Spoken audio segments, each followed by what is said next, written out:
Hello दोस्तों, जय माता दी। मेरा और मेरे एस म्यूजिकल ग्रुप में आप सभी का बहुत बहुत स्वागत है। तो एक मैं बहुत ही प्यारा सीता माता का गीत लेके आई हूँ। जैसा भी होगा आप लोग कमेंट में ज़रूर बताइएगा। सीता सुवचथी मुंदरिया कौनी ओरिया से गिरी। सीता सुवचथी मुंदरिया कौनी ओरिया से गिरी। ओरिया से गिरी कौनी ओरिया से गिरी। सीता सुवचथी मुंदरिया कौनी ओरिया से गिरी।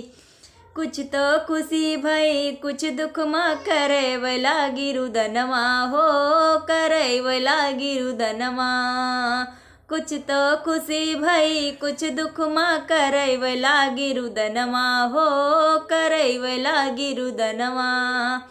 ई मुंदरी रघुनाथ कुंवर की साफई है पहिचनवा। कहिया प्रभु से होई है मिलनवा कौनी ओरिया से गिरी।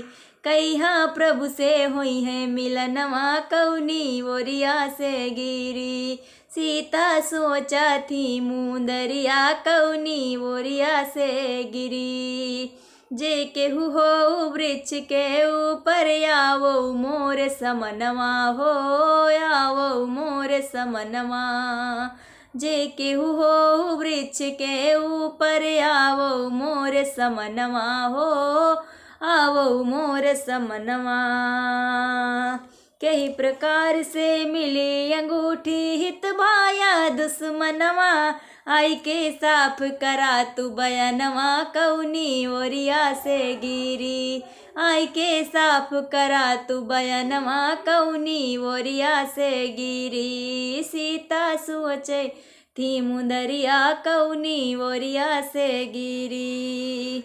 ना केहू जीत सका रघुबर का ना रच सका रचनवा हो। ना रच सका रचनवा।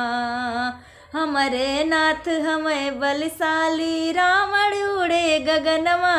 डूबे सागर में पारनवा कौनी ओरिया से गिरी हो। डूबे सागर में परनवा कौनी ओरिया से गिरी। सीता सोचा थी मुंदरिया कौनी ओरिया से गिरी। सीता सोचे लागी मुंदरिया कौनी ओरिया से गिरी।